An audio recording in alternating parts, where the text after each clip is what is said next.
Charge sheet ಓದೋದಕ್ಕೆ ಎಷ್ಟು ದಿನ ತಗೊಳ್ತು? ನೋಡಿ ನಮಗೆ ಅಲ್ಲೆಲ್ಲ ಇದೆ, ಅದು ಒಂದು 10 ಇದು ಇದೆ. ಅದೇನು ನಮ್ಮ ಒಂದು ಕಣ್ಣಲ್ಲಿ ಹಂಗೆ ನೋಡಿದರೆ ಗೊತ್ತಾಗ್ಬಿಡುತ್ತೆ. I can read the entire charge sheet within 2 hours. 7-8 ಬುಕ್ನ ವಿತಿನ್ 2 hours? 2 hours ಹಂಗೆ ಕಣ್ಣು ಬಿಟ್ಟರೆ ಗೊತ್ತಾಗ್ಬಿಡುತ್ತೆ. ಬರೀ ಪವಿತ್ರದು ಅವ್ರು ಅಷ್ಟೇ ಓದಿದ್ರ ಅದರ್ವೈಸ್ ಎಲ್ಲರದು? ಪೂರ್ತಿ ಓದಿದ್ದೀನಿ. I am appearing only for Pavithra Gowda, ಅದರಿಂದ ಅದ್ರ ಬಗ್ಗೆ ಮಾತಾಡ್ತಿದ್ದೀನಿ. ಪೂರ್ತಿ ಓದಿದ್ದೀನಿ, ಅದಕ್ಕೇನು ಜಾಸ್ತಿ ಟೈಮ್ ಆಗೋದಿಲ್ಲ. ನಾವು ಸುಮಾರು ಚಾರ್ಜ್ ಶೀಟ್ಗಳು ಓದ್ತಾ ಇದ್ದೀವಿ. ಯಾವುದು ಎಲ್ಲಿದೆ ಅಂತ ಕಂಡು ಬಿಟ್ಟರೆ ಗೊತ್ತಾಗುತ್ತೆ. ಎಷ್ಟು ಸರ್ಟಿಫಿಕೇಟು ಯಾವ ಸೆಕ್ಷನಲ್ಲಿ ಹಾಕಿದ್ದಾರೆ, ಸ್ಟೇಟ್ಮೆಂಟ್ ಯಾರು, ಯಾವತ್ತು, ಏನು, ಈಗ ಕೇಸ್ ಏನು, ಅದಕ್ಕೆ ಕನೆಕ್ಟಿಂಗ್ ಮೆಟೀರಿಯಲ್ ಏನು. ಈಗ ಒಂದು ಇದು ಸೆಂಟ್ರ್ ಪಾಯಿಂಟ್ ಅಂದರೆ ಇದಕ್ಕೆಲ್ಲ ಕನೆಕ್ಷನ್ ಆಗಬೇಕಲ್ಲ. ಕನೆಕ್ಟ್ ಆಗಿದಾ ಇಲ್ವಾ, ಎಷ್ಟು ಡಿಸ್ಕನೆಕ್ಷನು, ಎಷ್ಟು ಕನೆಕ್ಷನ್ನ ಹೆಂಗೆ ಡಿಸ್ಕನೆಕ್ಟ್ ಮಾಡೋದು, ಪ್ರೂವ್ಡು, ನಾಟ್ ಪ್ರೂವ್ಡು, ಡಿಸ್ಪ್ರೂವ್ಡು, ಅಪ್ರೂವ್ಡು, ಇದು ಎಲ್ಲನೂ ಬಂದು ಒಂದು skills. Cross examination is A skill. Sir, ಇದು ಬೈಲ್ ರದ್ದಾದಾಗಿಂದ ಒಂದು ಪ್ರಶ್ನೆ ಹರಿದಾಡ್ತಿದೆ. ಏನಂತ ಅಂದರೆ, ದರ್ಶನ್ ಅವರು ಮಾಡಿದ ತಪ್ಪುಗಳೇ ಈ ಬೈಲ್ ರದ್ದಾಗೋದಕ್ಕೆ ಕಾರಣ. ಹೊರಗಡೆ ಬಂದ ಮೇಲೆ ಅವರು ಶೂಟ್ಗೆ ಹೋಗಿದ್ದಾಗಿರ್ಬೋದು, ಆಪ್ರೇಷನ್ ಅಂತ ಹೇಳಿ ಶೂಟಿಂಗ್ ಮಾಡಿದ್ರು, ಜೊತೆಗೆ ಸಿನಿಮಾ ವೀಕ್ಷಣೆ ಮಾಡಿದ್ರು, ಕಂಪ್ಲೀಟ್ ಮಾಡಿಬಿಡ್ತೀನಿ, ಸಿನಿಮಾ ವೀಕ್ಷಣೆ ಮಾಡಿದ್ರು. ಮತ್ತು ಇನ್ನೊಂದು, ಬೈಲ್ ರದ್ದಾದ್ಮೇಲೆ ಅವರು ಹಾಸ್ಪಿಟಲ್ ಅಂತ ಹೇಳ್ಬಿಟ್ಟು ಆಪ್ರೇಷನ್ ಕೂಡ ಮಾಡಿಸ್ಕೊಂಡಿಲ್ಲ. ಈ ಥರದ್ದು ಒಂದಷ್ಟು ಸುದ್ದಿಗಳು ಹರಿದಾಡ್ತಿರುವಂಥದ್ದು. ಹಾಗೇನೆ ಅವರು ಜೈಲಲ್ಲಿ ಇದ್ದಾಗ ಒಂದಷ್ಟು ತಪ್ಪುಗಳು ಮಾಡಿದ್ರು, ಸ್ಮೋಕ್ ಮಾಡೋ ಅಂಥದ್ದಾಗಿರ್ಬೋದು. ಆ ತಪ್ಪುಗಳನ್ನ ಮಾಡಿದ್ದಕ್ಕೆ ಇವತ್ತು ಅವ್ರಿಗೆ ಬೈಲ್ ರದ್ದಾಗಿರುವಂಥದ್ದು ಅನ್ನೋ ಒಂದು ಗಾಸಿಪ್ ಎಲ್ಲ ಕಡೆ ಹರಿದಾಡ್ತಿದೆ. ಎಲ್ಲರೂ ಕೂಡ ಅದನ್ನೇ ನಂಬ್ಕೊಂಡಿದ್ದಾರೆ. ಆ್ಯಸ್ ಎ ಲಾಯರ್ ಆಗಿ ನೀವೇನು ಹೇಳ್ತೀರಾ, ಅದು ಸರಿನಾ? ಅದರ್ವೈಸ್ ಆ ಆ್ಯಂಗಲಿಂದ ಅವ್ರಿಗೆ ಬೈಲ್ ರದ್ದಾಗಿರೋದು ಅಲ್ವಾ, ಹೇಗೆ ಅಂತ? ಅದು ಒಂದು ಕಾರಣ ಇರುತ್ತೆ. ಅವ್ರಿಗೆ ಸಿಕ್ಕಂದು ಹೊರಗೆ ಬರ್ತಾರೆ, ಆಪ್ರೇಷನ್ ಆಗಿಲ್ಲ, ಶೂಟಿಂಗ್ ಹೋಗಿದ್ದಾರೆ, ಫಾರಿನ್ಗೆ ಹೋಗಿದ್ದಾರೆ.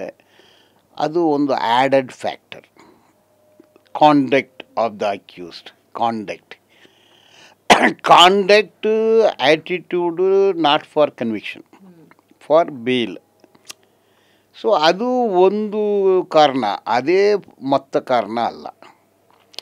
ಬೇಸಿಕ್ ಕಾರಣ 302 ಸೆಲೆಬ್ರಿಟಿ ಅಮಾಯಕನ್ನ ಕೊಂದುಬಿಟ್ರು. There are some connecting material that is not tested. One version ಅದು ಪೊಲೀಸರು ಆ ಥರ ವರ್ಷನ್ ಹಾಕಿದ್ದಾರೆ, ಅದು ಟೆಸ್ಟ್ ಮಾಡಬೇಕಲ್ಲ. ಟೆಸ್ಟ್ ಮಾಡಿದರೆ ಅದೇ ಈಗ ಅವರು ಜೈಲಲ್ಲಿ ಇರೋರು ಸ್ಮೋಕ್ ಮಾಡಬಾರ್ದು. ಇಲ್ಲಿದೆ ಜೈಲ್ ಮ್ಯಾನ್ಯನ್ನಲ್ಲೇ ಸಿಗರೇಟ್ ಕೊಡಬೇಕಂದಿದೆ. ಜೈಲಲ್ಲಿ ಕ್ಯಾಂಟೀನಲ್ಲಿ ಸಿಗರೇಟು ಸಿಗುತ್ತೆ, ಬೀಡಿನೂ ಸಿಗುತ್ತೆ, ಫ್ರೂಟ್ಸು ಸಿಗುತ್ತೆ, ಕಾಫಿ ಸಿಗುತ್ತೆ, ಟೀ ಸಿಗುತ್ತೆ. ಅಲ್ಲಿ ಕಾಫಿ ಟೀ ಕೊಡ್ತಾರೆ, ಬೆಳಗ್ಗೆ ಹೊರಗೆ ಬಿಡ್ತಾರೆ, ಸಂಜೆ ಕ್ಲೋಸ್ ಮಾಡ್ತಾರೆ. ಚೇರ್ಗಳಿರುತ್ತೆ, ಕೂತ್ಕೊಂಡು ಮಾತಾಡ್ತಾರೆ. ಸೊ ಕನ್ವಿಕ್ಟ್ಸ್ ಬೇರೆ, ಅಂಡರ್ ಟ್ರಯಲ್ ಪ್ರಿಸನ್ಸ್ ಬೇರೆ. ಅವರು ಕನ್ವಿಕ್ಟ್ಸು ಯೂನಿಫಾರ್ಮ್ ಆಗಬೇಕು, ಅಂಡರ್ ಟ್ರಯಲ್ಸು ಹಾಕೋದಿಲ್ಲ. ಸೊ ಜೈಲಿಗೆ ಹೋದ್ಮೇಲೆ ಅವ್ನ ಮನುಷ್ಯನೇ ಇಲ್ವಾ? ಸಿಗರೇಟ್ ಸೇದವನು ಸಿಗರೇಟ್ ಸೇತಾನೆ. ಸೇತಾರೆ, ಬಟ್ ಎಲ್ಲರೂ ಒಂದು ರೆಸಾರ್ಟ್ ತರ ಕುತ್ಕೊಂಡು, ಚೇರ್ ಮೇಲೆ ಕುತ್ಕೊಂಡು, ನಿಮ್ಮ ವಿಲ್ಸನ್ ಗಾರ್ಡನ್ ನಾಗ ಅವ್ರ ಜೊತೆ ಕುತ್ಕೊಂಡು ಎಲ್ಲರೂ ಪಾರ್ಟಿ ಮಾಡೋ ತರ ಸ್ಮೋಕ್ ಮಾಡಬಾರ್ದು ಅಂತ ಕೋರ್ಟ್ ಹೇಳಿರೋದು. ಅಂದ್ರೆ ಜೈಲ್ ಇರೋದೇನಕ್ಕೆ, ನಾವು ಮಾಡಿರೋ ತಪ್ಪಿಗೆ ಶಿಕ್ಷೆ ಅನುಭವಿಸ್ಬೇಕು, ಮತ್ತಿನ್ಯಾವತ್ತು ಆ ಥರದ್ದು ಏನು ಆರೋಪ ಮಾಡಬಾರ್ದು, ಅಂದ್ರೆ ಆ ಥರದ್ದು ಇದು ಕೊಲೆಗಿಲೆ ಮಾಡಬಾರ್ದು. ಸೊ ಅದಕ್ಕೆ ಅಲ್ಲೊಂದು ಶಿಕ್ಷೆ ಅಂತ ಕೊಡ್ತಾರೆ, ಅದನ್ನ ನಾವು ಮುಗಿಸ್ಕೊಂಡು ಬರಬೇಕಾಗಿರುತ್ತೆ, ಬುದ್ಧಿ ಕಲಿಬೇಕಾಗಿರುತ್ತೆ. ಅದನ್ನ ಬಿಟ್ಬಿಟ್ಟು ಜೈಲ್ನೇ ಇವರು ಲಕ್ಸುರಿ ಲೈಫ್ ಲೀಡ್ ಮಾಡಿದ್ರೆ ಏನು ಅಲ್ಲಿ ಕೂತ್ಕೊಳ್ಳೋದು ಲಕ್ಸುರಿನಾ? ಚೇರ್ ಮೇಲೆ ಚೇರ್ ಎಲ್ಲಿ ಕೊಡ್ತಾರೆ? ಚೇರು ಇರುತ್ತೆ, ಇರೋ ಚೇರಲ್ಲಿ ಕೂತ್ಕೊಳ್ತಾರೆ. ಯಾರ ಜೈಲರಲ್ಲಿ ನಾನು ಹೋಗೋದಿಲ್ಲ ಜೈಲಿಗೆ ಯಾರನ್ನು ನೋಡೋಕ್ಕೆ. ಅಡುಗೆಗಳು ಹೋದ್ರೆ ಇವ್ರಿಗೊಂದು ಚೇರ್ ಕೊಡ್ತಾರೆ, ಅವ್ರಿಗೆ ಕೂಡ ಒಂದು ಚೇರ್ ಕೊಡ್ತಾರೆ. ಕೂತ್ಕೊಳ್ಳೋದು ತಪ್ಪಾಗುತ್ತಾ? ಅಲ್ಲೇನು ಪಾರ್ಟಿ ಅಂದರೆ ಏನು ವಿಸ್ಕಿ ಬ್ರ್ಯಾಂಡಿ ಏನು ವೆಟ್ ಪಾರ್ಟಿನ? ಕಾಫಿ ಕುಡ್ದಿರ್ಬೋದು. ನೋಡಿ, ಅವ್ರಿಗೂ ರೈಟ್ ಟು ಲೈಫ್ ಆರ್ಟಿಕಲ್ 21 ಪ್ರತಿಯೊಬ್ಬರಿಗೆ ಇದೆ. ರೈಟ್ ಟು ಲೈಫ್ ಇರೋದು ಹೊರಗಡೆ ಇದ್ದಾಗ, ಜೈಲ್ನಲ್ಲಿ ಜೈಲ್ ಒಳಗಡೆ ಕೂಡ ರೈಟ್ ಟು ಲೈಫ್ ಇದೆ ಸರ್. ಆದ್ರೆ ಅದಕ್ಕೊಂದಷ್ಟು ರೂಲ್ಸ್ಗಳಿರುತ್ತೆ. ಬರೋದಿಲ್ಲ. ಇಲ್ಲ, ಅದು ಬೆಳಗ್ಗೆ 6 ಗಂಟೆಗೆ ಮೇಲೆ ಹೊರಗೆ ಇದ್ರೆ ತಪ್ಪಾಗುತ್ತೆ.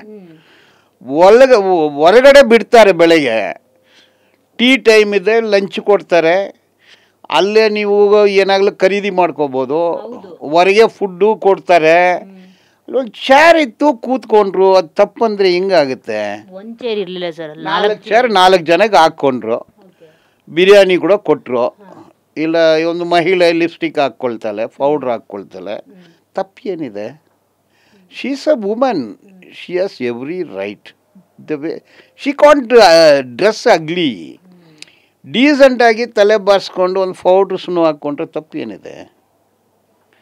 ಅದಕ್ಕೆಲ್ಲನೂ ಮೀಡಿಯಾದವರು ಅವರು ಲಿಪ್ಸ್ಟಿಕ್ ಹಾಕ್ತಾರೆ, ಪೌಡ್ರ್ ಹಾಕ್ತಾರೆ, ಹಾಕ್ಕೊಳ್ತಾರೆ ಮಹಿಳೆ. ತಪ್ಪೇನಿದೆ? ತಪ್ಪೇನಿಲ್ಲ ಸರ್. ಅಂದರೆ ಒಂದು ಕೊಲೆ ಆರೋಪಿ ಆಗಿದ್ದಾಗ ಕೊಲೆ ಮಾಡಿದೀವಿ ಅನ್ನೋ ಒಂದು ನಿಮಗೆ ಅಲ್ಲ, ಕೊಲೆ ಆರೋಪಿ ಅಪರಾಧಿ ಆದರೆ ಕೂಡ ಅವ್ರಿಗೆ ರೈಟ್ ಇದೆ, ಪರೋಲ್ ಇದೆ. ಅವರು ಮನುಷ್ಯರೇ ಅಂದರೆ ಹೊರಗೆ ಬಿಡೋಲ್ಲ, ಅವ್ರನ್ನ ಲಾಕ್ ಮಾಡಿ ಬಿಡ್ತಾರೆ. ಜೈಲ್ ಒಳಗಡೆ ಇರ್ತಾರೆ, 4 ಗೋಡನೆ ನೋಡಬೇಕು, ಯಾರನ್ನ ನೋಡಿದ್ದಾರೆ ಅವ್ರನ್ನೇ ನಾಳೆ ನೋಡಬೇಕು.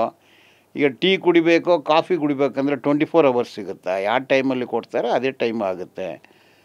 ಸೊ ಜೈಲ್ ಮ್ಯಾನ್ಯುಯಲ್ ಪ್ರಕಾರ ಪ್ರತಿಯೊಬ್ಬರಿಗೆ ಬೇಸಿಕ್ ರೈಟ್ಸ್ ಇದೆ. ಅವರು ಅಡುಗೆ ಕೂಡ ಮಾಡ್ಕೋಬೋದಂದು ಕೂಡ ಪರ್ಮಿಷನ್ ತಗೋಬೋದು, ಹೋಮ್ ಫುಡ್ಡಿಗೂ ತಗೋಬೋದು. ಈ ಚೌಕಟ್ಟು ಜೈಲ್ ಮ್ಯಾನ್ಯಲನ್ನು ಬಿಟ್ಟು ಅವರು ಅಲ್ಲಿ ಫೋನ್ ಇಟ್ಕೊಂಡಿದ್ರೆ ಅದು ತಪ್ಪಾಗುತ್ತೆ, ಗಾಂಜಾ ಇಟ್ಟಿದ್ರೆ ತಪ್ಪಾಗುತ್ತೆ, ಡ್ರಿಂಕ್ಸ್,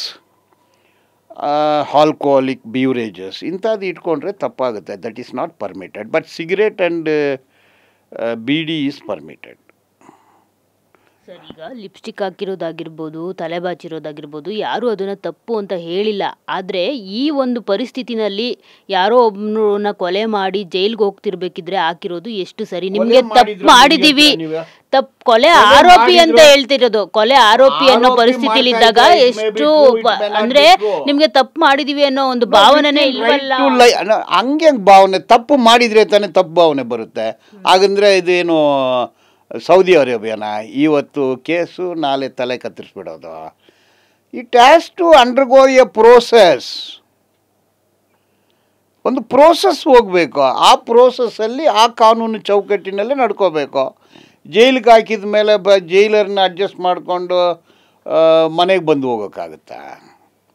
ಈ ಶುಡ್ ರಿಮೈನ್ ಇನ್ ಜೈಲ್. ಮಲ್ಕೊಳ್ಳೋದೇ ಅಲ್ಲೇ. ಅದು ಬಿಟ್ಬಿಟ್ಟು ಹೋಟ್ಲಲ್ಲಿ ಹೋಗಿ ಮಲ್ಕೊಳ್ಳೋಕ್ಕಾಗತ್ತಾ? ವಿತಿನ್ ದಟ್ ಏನಾಗುತ್ತೆ ಅದಾಗುತ್ತೆ. ಅದರಲ್ಲಿ ನೀಟಾಗಿ ಡೈಲಿ ಸ್ನಾನ ಮಾಡಿ ಪ್ಯಾಂಟು ಶರ್ಟ್ ಹಾಕ್ಕೊಂಡು ಕೂತಿದ್ರೆ ತಪ್ಪು ಏನಿದೆ? ಅಂದರೆ ಈಗ ನೀವು ಜೈಲಲ್ಲಿ ಹಾಕಿದರೆ ಬಟ್ಟೆ ಎಲ್ಲ ಕಿತ್ತಾಕ್ಕೊಂಡು ಗಡ್ಡ ಎಲ್ಲ ಬಿಟ್ಕೊಂಡು ಏನು ದೇವದಾಸ್ ಥರ ಹಾಡು ಹಾಡ್ಕೊಂಡಿರ್ಬೇಕಂತಾಗುತ್ತಾ? You have to face it.